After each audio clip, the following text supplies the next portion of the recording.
Use it to fight with contested cliffs. Yeah. That makes a lot of sense. We're underway here in the finals. Merriam will just nile past the turn back. Bautista with the mountain. He'll kick it back. Merriam with a Frostburn Weird, one of the premier cards he can play against this deck. Shuts down the ground. As Bautista does draw a mountain, he will play it and will follow up with a Burning Tree Emissary, trigger, Firefish Striker. Pretty good start. Firefish Striker is important in this matchup. Frostburn Weird's really hard to break through game one, particularly when Gino's list plays no main deck Mizium Mortars. Frostburn Weird is moat otherwise, so you gotta have something. I've been told by Kevin Gerhardt, a Shardless Bug player who we saw make the finals of Detroit, as here's a Tidebinder Mage, an evolution of a Cloudfin Raptor. I'm not allowed to give up my allegiance to Ohio, as he is from there. And this is one of the, this highlights the problem that Mono Red has in the matchup. Ross is deciding between tapping down the 2/2 Burning Tree Emissary or the Firefish Striker because he believes there's a chance that Gino can never get to Battalion, and he would rather have him have a 2/1 than a 2/2 on offense. Well, that's a bit of an issue. Yeah, that is an issue. There's the matchup in a summary. But Bautista with a couple options in his hand right now, though. He has a Reckoner and a Fanatic, so this is good stuff. But again, is he going to be able to deal any damage on the ground? It seems very unlikely. I like the one thing, too, here is Ross knows exactly who he is in this matchup. He's not the aggressor. It would have been very easy for him to attack with Frostburn Weird before doing any of that stuff, and then playing Cloudfin Raptor into Tidebinder Mage, tap your guy down. But then, Bautista would actually have a pretty good attack with the Burning Tree Emissary, and it's not about that. He's the control deck here because Gino can't play the control deck. He can win with Master of Waves very easily, Thassa pretty easily, and with Random Flyers also kind of easily. So there's no real rush. Boros Reckoner has arrived. You see the devotion here. Up to 6 for Bautista. Counting that, of course, because of Fnatic Amogus. And Reckoner is not bad in this spot. It gets a lot worse now with Thassa, but a first striker, it's guaranteed to deal some amount of damage one way or the other. No, not that many cards in Gino's deck can say that. Merriam working his way around the corner now. Attacks for 2 in the air after the evolution of Cloudfin Raptor, thanks to Thassa. Firefish Striker, you're not going anywhere. You stay tapped because Tidebinder Mage is still in play. Bautista draws a card for the turn. Again, we know he has a Fnatic Amogus, and we know about a Chandra's Phoenix. I have to say, I also really appreciate 2 players in the finals who have made some effort with their basic lands here. Ross with a matching set of Portal Islands, very nice. Gino busting out the Euros. These are not terribly expensive, but I appreciate the effort. Yeah, that's very nice. It's very nice. Your seal of approval. Yeah. I'm not asking, just asking for a little bit of effort. Fnatic Amogus has shown up now. You see the devotion again. It's going to be up to 7, so Merriam's going to go down to 13. And what it might take for Gino in this game is to run off a couple of those. I think one thing that Gino was considering doing at this point is, well, maybe I'll attack with a Boros Reckoner. See if Merriam has some interest in putting his Thassa in front of that, and I can put 5 damage somewhere, maybe up to Ross's face, and that's the attack that he's going to make. Yep. And I think the block I actually might like a little bit better. It's just, okay, Frostburn Weird can actually just jump in front, but actually I'm a little surprised to see no block. Well, blocking with Frostburn Weird means he loses the Weird, and then loses Devotion for Thassa potentially. Okay. Reckoner is just kind of a little bit of an awkward card for Mono Blue at times. It's not enough to swing the matchup, but again, it dealt 3 damage that turn. Pretty much no other creature that Red has access to can attack on this board. So Merriam going to take a look at the top card, see if this is what he needs. The 2 cards that differentiate Gino's list from the list that I like to play, main deck Boros Reckoner and Fnatic Amogus, do some real work against Mono Blue Devotion. Looks like Merriam is happy with what he found. One thing for Ross, too, is that he knows he's not playing against a deck that has a lot of removal. I think that's actually pretty important. 4 Lightning Strikes and 2 Steering Plots. That's it. Yep. So here come the attackers. You've got a Cloudfin Raptor in the air. You've got a Thassa on the ground. This is the tough part about playing against Mono Blue. Occasionally, you have to preemptively chump block because Thassa means you may not get the opportunity to chump block down the line. Yeah, that's what makes it really tough. And you have to assume that Ross is only making this attack because he can believe he can generate enough blockers on the way back to not have to be blocking with his Thassa. Bautista says, all right, I'm going to take the 7, go to 11. Follow up here as a Judge's Familiar, and now Tidebinder Mage to shut down the Reckoner. Really, really, really nice turn there from Merriam. Yep. And all he's trying to do is just hold down the fort. Don't lose to anything stupid. That's the entire plan here. You know, this is a situation where he wants to close the door fast enough that something like running Fanatics doesn't happen. Yes. There are still definitely threatening draws in Gino's deck. On Gino's hand right now, he does have a Mountain along with a Challenger's Phoenix and an Eidolon of the Great Revel. Eidolon seems a little bit slow to the party right now, though. It's pretty poor in this matchup and on this board.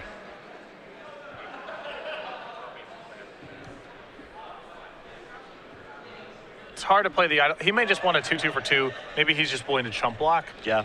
But it's really hard to play an Eidolon, especially when your opponent's scrying their draw step. Problem is, Merriam may not let him chump block. Yes. That might be the big problem.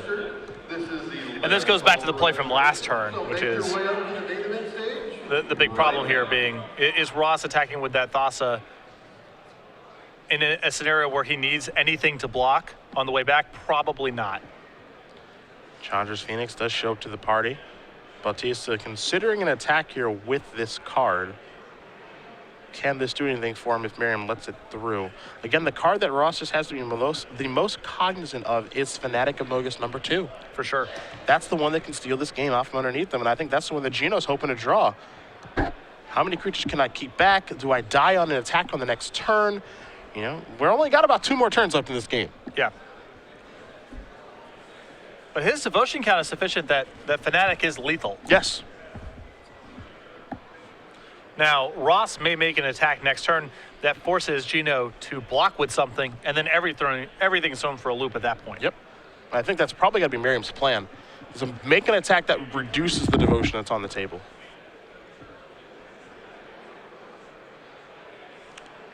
So Bautista with this Phoenix deciding, do I attack into this Judge's Familiar? And if I do, will he chump block, or do I get those 2 points of damage across? Or do I need this on defense?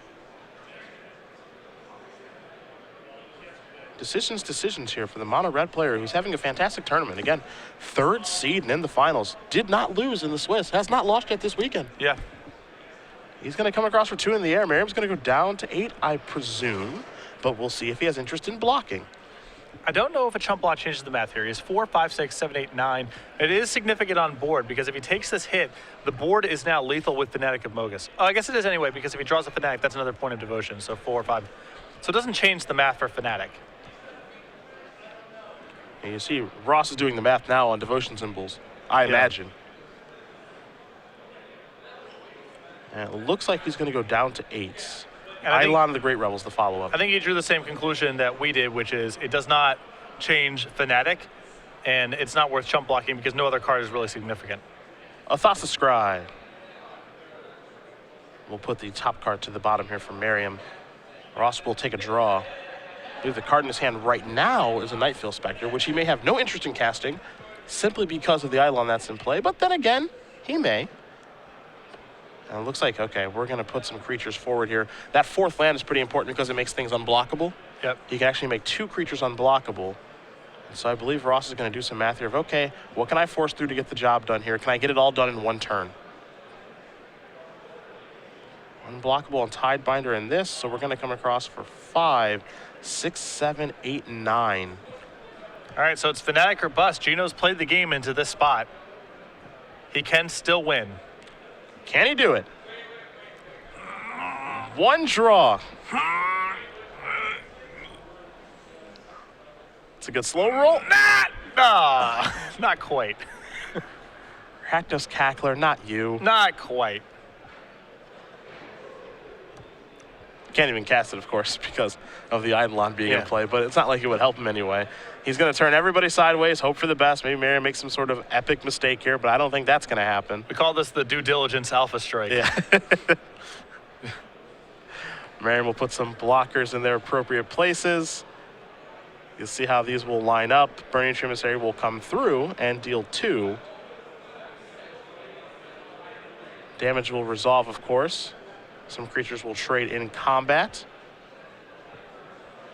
The follow-up will be a Rakdos Cackler. Ross says, trigger that, you're dead. And we will move on to a second game here. Ross Merriam does win game number 1. Mono Blue, Devotion, up a game against Mono Red. We'll bring it back here to the booth very quickly. Cedric Phillips, Patrick Sullivan, Star City Games Open Series here in Providence, Rhode Island. You've got the rules. I've got the one, I was going to say 12-year question.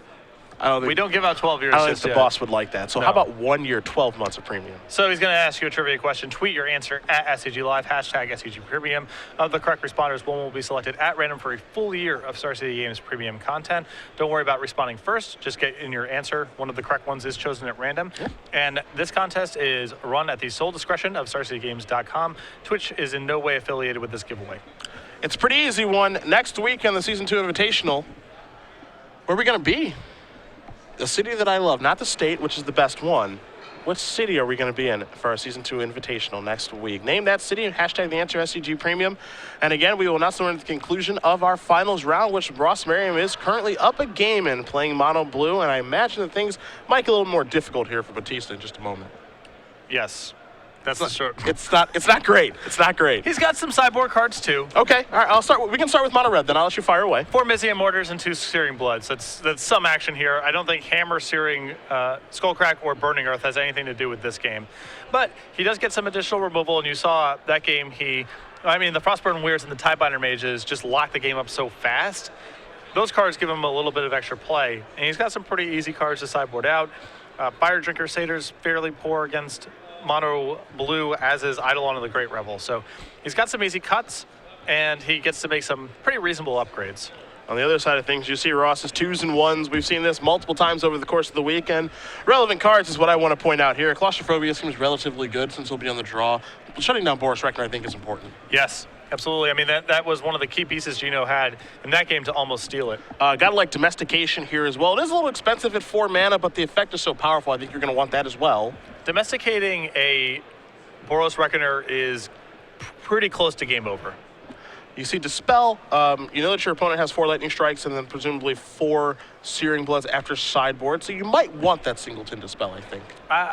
If I was in Ross's seat, I would stay away from it. The only way that he can really, if he's just tapping out and doing stuff every turn, it's really hard for him to lose, and there aren't that many targets in the deck. The Rapid Hybridization, for example, is just a better version of Dispel because it's good against all of the instants in Gino's deck. He can just fizzle these Searing Bloods and removal spells and turn his own creatures into 3/3s.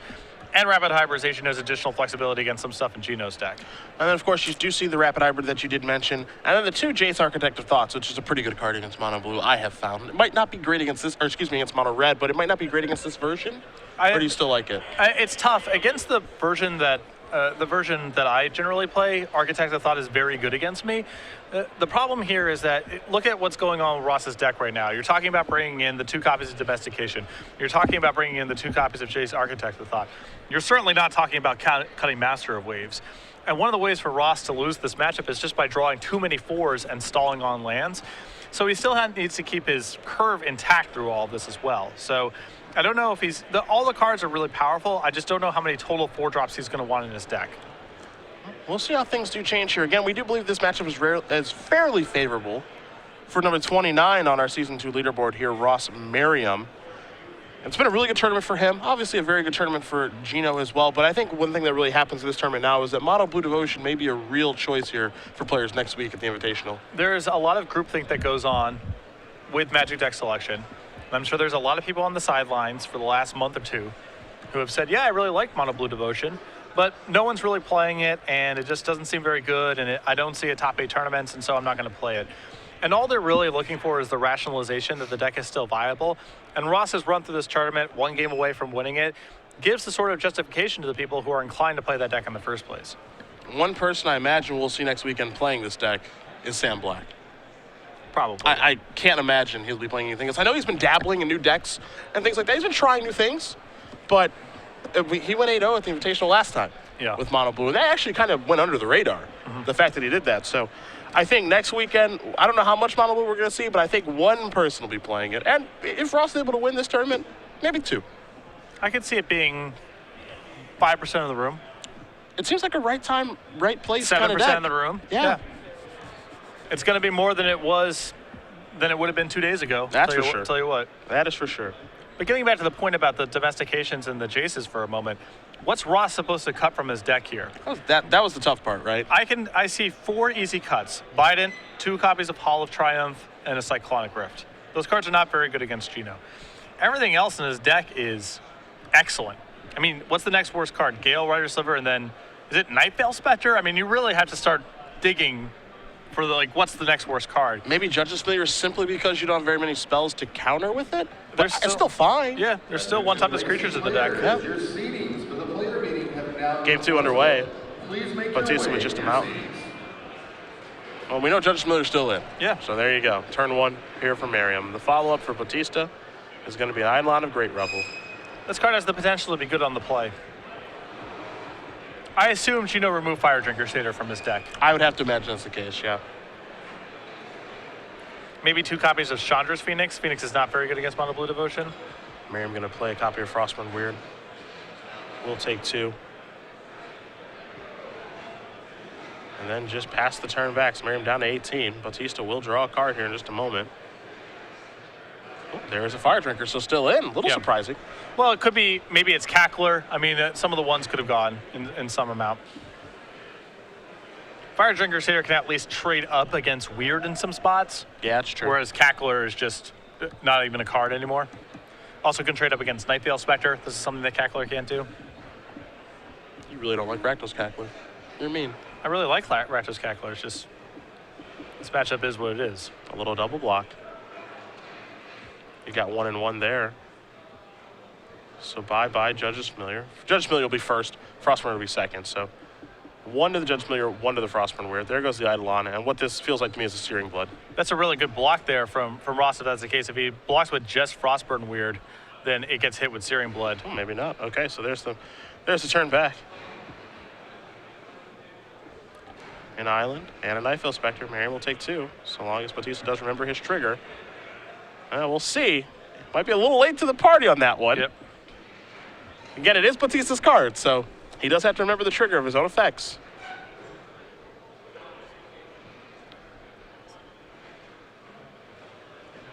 Yeah, that one was Yeah. missed.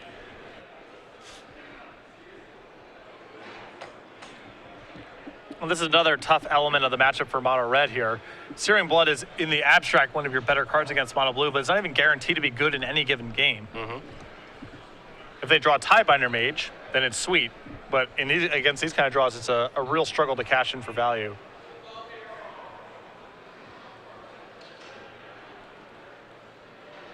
Bautista taking a look at his hand. Searing Blood, Lightning Strike hiding out over there.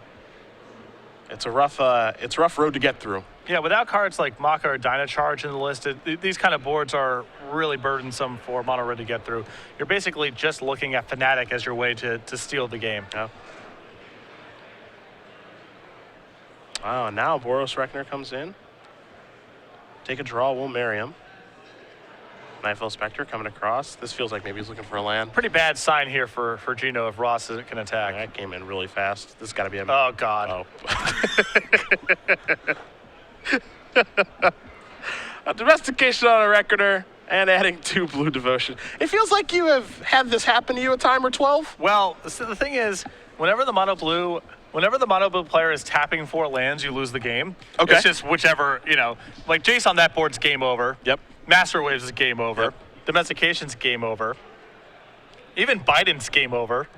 Yeah, fair. So it's just what that's the worst one, of course, because people go out of their way to play Boros Reckoner to beat decks like Mono Red. So when yours gets stolen from you, it's pretty bad. No one said it would be easy. This was for a while, in fact, in my Mono Red list when I was trying to play additional pump spells. I was playing Titan Strength back when Domestication was really popular, in part for To knock the Domestication Right. off.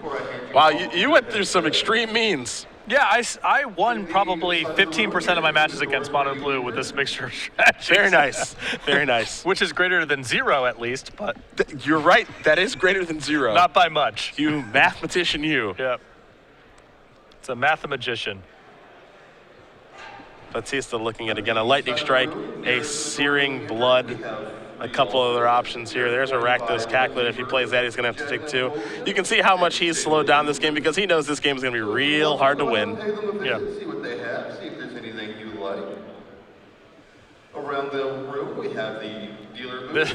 These are the only people allowed. Gino, you have my to buy sympathies. or sell I've been here firearms. myself. Yep. We're free to trade, but no Lightning Strike the Boros Oh. Reckoner. Other than what the Eidolon's going to Star trigger. City games That's what do. Ross was pointing at that for. And now he's got to decide what he wants to send this at, which could be the Fire Drinker Satyr. Jesus. Keep all your food and drink off the It's a table. chain reaction. Yeah. I don't want anyone Gino going to end up taking 3. Tough turn for Gino.